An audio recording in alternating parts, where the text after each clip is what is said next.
Kan jy my skroewe vir my vasdraai? Kan jy my alpasters vir my vind? Francois, welcome to the couch. How you doing, man? It's very lucky, man. You hardly need any introduction. I mean, Francois van Coke, like I said, not going to use your birth surname. It's not as glamorous as you'd like it to be, hey? I'll tell you what it is. It's Badenhorst. Well, there we go, Francois Badenhorst. Yeah. So not as windgat as Van Coke, I don't think. It doesn't look as good in lights, does it? It doesn't. No, it doesn't. It doesn't translate well. But welcome, and we're sitting here at a fantastic venue with some fantastic machinery behind us. What do you think of what you see here?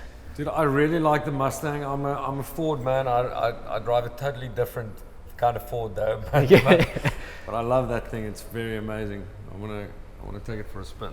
What do you drive? I drive a Ranger. Okay. And you've recently just purchased another one, I believe? Yeah, so I'm a big time a Ranger man. Okay. In the suburbs, you need a big car. You know, I moved out of town about 5 years ago. So yeah. And I realized, you know, playing music, there's always something that you can put in the back. Yes. You know? And I'm gonna miss that. So I have to have a bucky. Okay. And of course, you're now, well, relatively recently, a family man. So that's changed things up a little bit, and your car requirements. Big time, big time. Yeah, so I've got a double cab now because I have to fit a baby seat. I've got a little daughter, she's 6 months old, like 2 days ago. So wow, okay. So that was she's amazing. You know, it was a massive adjustment. I think like the first 2 months was absolute chaos. Crazy. More hectic than I could have imagined, but as beautiful as hectic. Yeah. And she's 6 months old now. She's amazing. It's just amazing seeing like this little girl grow, and just, you know, it's a smile lights up the world. Which one is tougher, being a parent or touring? Being a parent is definitely tougher. Is this now the tough? Yeah, people would say, but you're used to late nights on tour. It's not the same thing. It's not a party. And I mean, all the screaming and crying and the soiling themselves. I mean, that's par for the course on tour, isn't it? Yeah, at least, you know, I had friends doing the same thing all the time. So yeah. I looked after people in the same state before. So I guess that made things a little bit easier. How did the friends react to it? I mean, Francois, you know, the front man of some of the biggest Afrikaans rock and roll bands, because it's not only Polisikar, I mean, it's Van Coke Cartel and now your solo effort. How did they react to now the granddaddy, sort of the main man of alternative postmodern rock, yes, Afrikaans rock, becoming a father? Are you saying friends or? Yeah, friends of yours. How did they react to it? You know, I think I'm actually quite late in the, you know, I'm 36 years old. Yeah. So I've got a lot of friends with kids, so I'm quite late into the game. So I think everyone thought it's time. You know, I've been married for 5 years. And I think I actually had at a first show this weekend. I played a wine festival in the Riebeek Valley. Yes. And Alex came to her first show, and I think the people, they were, you know, freaked out that there was a baby. I was pushing a tram, the pram into the show, but it was quite cool. It was different. And now, how has parenthood actually changed your life? I mean, it's, as a touring artist, you've already got quite an eclectic schedule. The traveling is extremely taxing. How does the introduction of now starting a family, how's that changed things up for you? It's quite different. I actually took a little bit of time off around her birth. So I was mostly at home for the first 3 months. You know, I played a couple of shows, but nothing hectic. In February, I launched a new album. So that was like 3 months after her birth, I started touring quite intensively.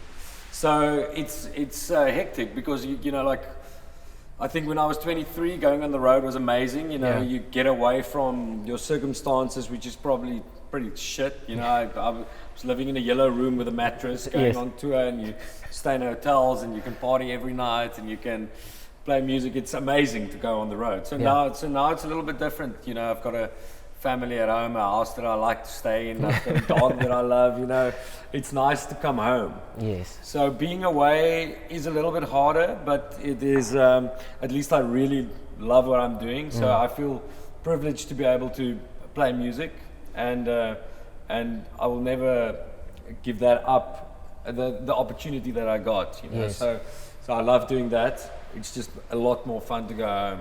Okay, there's something waiting for Exactly. you there. Yeah. That's fantastic. Now, we were talking about your solo album that released now beginning of the year, and you've enjoyed a lot of success now with the solo stuff, so much so that you're actually going to be putting the Van Coke cartel thing sort of to bed, almost on hold. Yeah.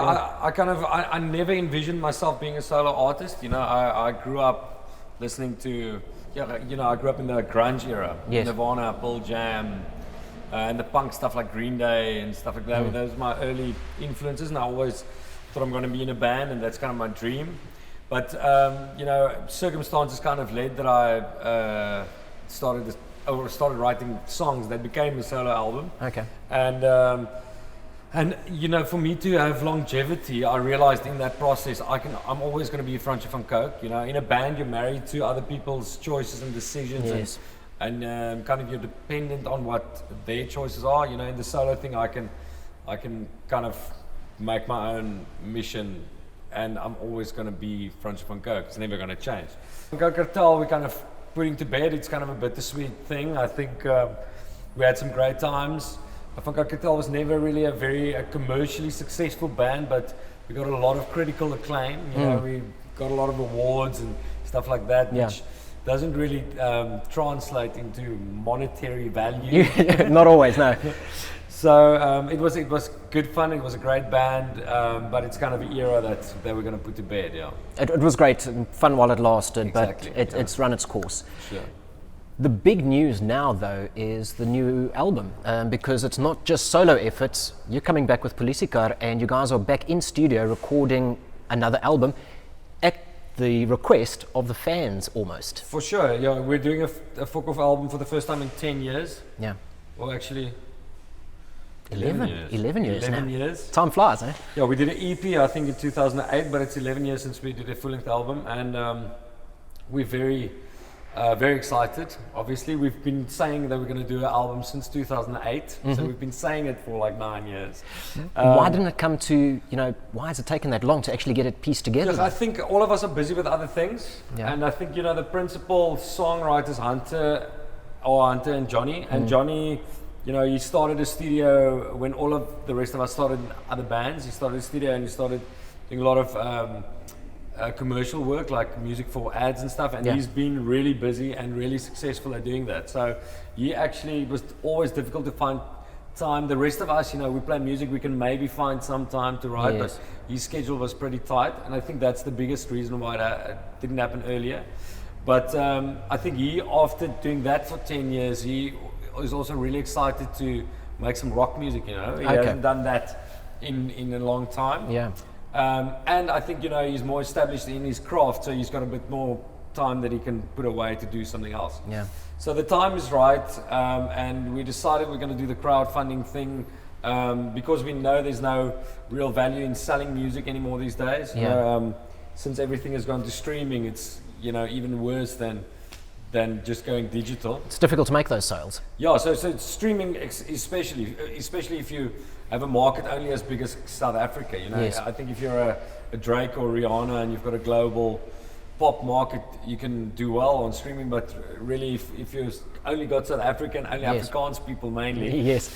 The market is quite small. The demographic is quite, sure. globally, it's tiny almost. So we kind of encouraged our fans to back us to make this album, and we asked for 500,000 rand for people to pledge and buy the album. I kind of made a lot of like special things, like made like Fokofpolisiekar jackets that people can pledge money for, and private shows at people's houses. And So it wasn't just sitting there with a hand out asking for, listen, would you guys mind sponsoring us? You were actually just selling merchandise and selling products and selling rights. Actually, the rewards were actually very cool, and we made a real mission to give the people good rewards. We were partnering with sponsors like Converse. We did co-branded Fokofpolisiekar Converse.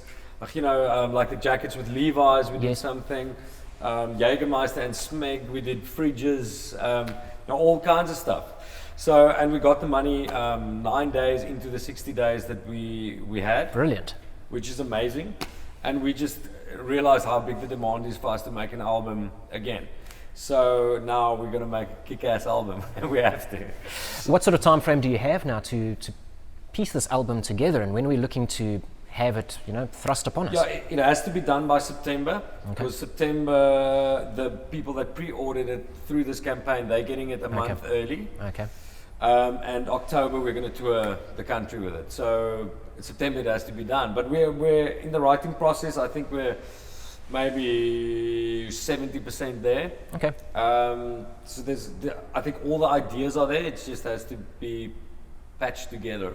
And what's the vibe like? I mean, like we say, it's 11 years since you guys have, pieced an album together. What's the vibe like in the studio amongst the bender? Yeah, no, it's amazing. I think for us, it's always been, when we were in the last years that we weren't active, every show that we played was like a little bit of a family reunion. It was always fun to see the Oaks and, going on the road for little outings. Yeah. But the last while, we've actually been spending a lot more time together, writing the album. We've actually been playing a lot more shows. So, it feels comfortable, I guess. We started this band as good mates before, and we obviously became best friends, kind of something close to brothers, I guess, through the years. And, a lot has changed, but a lot has also stayed the same. Yeah. And it's a very exciting thing for us, because we know, the five of us together have something special, and there is a special dynamic between the five of us. So we just want to make music that reflects that in 2017, and make great songs that people want to listen to, and I know people are going to connect with. Well, you say that, the guys are coming out there and you're wanting to put a bit of yourself into that music. So what sort of sound can we expect from the new album? I think it's going to be different from anything we've done before, and I think the Fokofpolisiekar history, it shows that none of the releases actually sound very alike. There's always a bit of a progression, and I think there's going to be a progression on this one too. But I think it's always going to have like the punk attitude. It's always going to have great lyrics from Hunter. It's always going to have something Fokof about it, when the five of us get together. So it's going to be the same but different. But different. Francois, thank you very much for taking the time out of your day to join us here. Fantastic venue, and wonderful having you here. And I'm so excited about the new album, and wish you all the best when it comes to promoting it, the touring, and of course with the family. And I hope you have a wonderful Father's Day. Thank you, man. When's Father's Day? June sometime.